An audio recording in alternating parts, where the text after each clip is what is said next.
Let's bring in MS Now Justice and Intelligence reporter Ken Delanian and former federal prosecutor and Politico magazine senior writer Ankush Kadori. So, Ken, tell us more about what you're learning related to this new batch of files we might expect.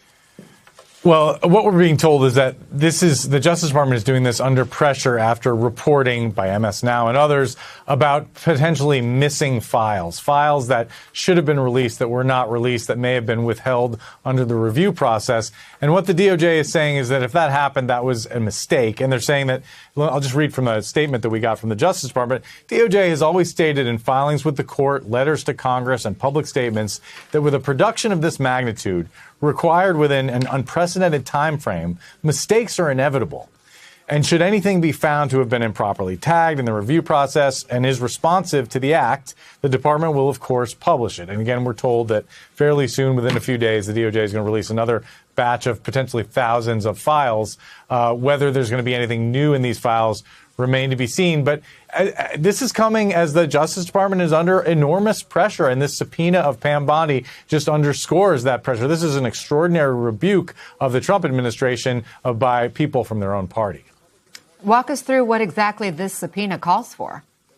Well, it calls for Pam Bondi to come in and testify under oath. And what's really interesting about this is that it drew the support of 5 Republicans on this committee. And so this subpoena is being issued over the objections of the chairman, Mr. Comer, who did not want this to happen. He's an ally of the Trump administration. The DOJ didn't want it to happen either. They were willing to have Pam Bondi come in and brief members, but they don't want to have a deposition under oath in a sort of adversarial process. But that's what's going to happen here. And it just puts more pressure on Pam Bondi and on the Justice Department to come clean and to explain exactly how they handled the redaction process with these files, because it's not just Democrats, it's conservative MAGA Republicans who are upset with the way this has been handled. Ankush, there's still so much we don't know about the Epstein investigation. MS Now and other outlets have reported that the DOJ withheld interviews from a woman who accused President Trump of sexual assault, who was also tied to Epstein abuse. The president, of course, has denied any wrongdoing. And just this week, in fact, more than 40,000 files in the Epstein files are missing from the DOJ's website. The co-author of the Epstein Transparency Act, Congressman Ro Khanna, spoke about what could be missing this morning. I'm not confident that those documents are still there in the condition that they were in the original. I mean, they could be there and they could be blacked out. So it's unclear whether they have tampered with these documents. But if they have, that is an enormous crime and a cover-up. Ankush, if you could sit down with Bondi, what would you want to ask her?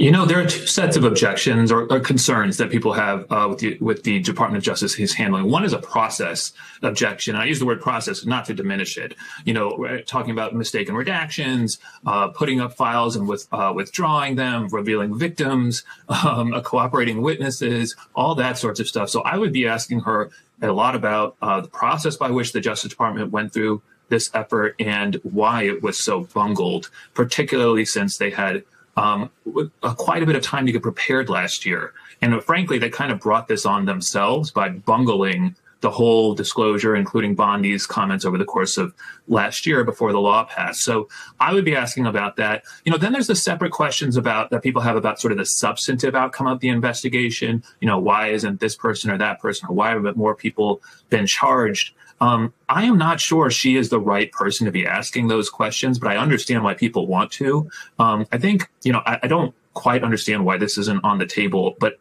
a lot of the questions I have, I would want to direct to the line prosecutors who investigated the case. Now, the Justice Department under Bondi fired one of those people, Maureen Comey, so that has complicated that matter. But I'm interested in what the line prosecutors do, how they assess things, because right now we have a lot of people coming in and second-guessing them without hearing from the principals.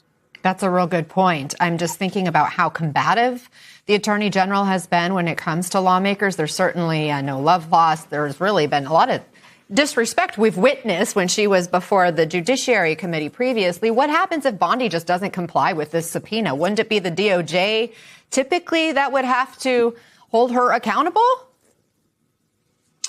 Well, first there'd have to be a vote holding her in contempt, but then yes, it would go with DOJ, and of course they would do nothing about that. Now, I hopefully, because this is behind closed doors, she'll be able to control herself. But of course, at her last public outing, her testimony, she behaved like an all-around crazy person and yelled at anyone who asked her a substantive question and insulted a whole bunch of Epstein's victims in the process. I mean, it was a whole mess. So, she has not done well. She doesn't do well in these settings. But perhaps if it's behind closed doors, she'll feel less of an urge to sort of play to the cameras and play to social media and play to Trump. We'll see.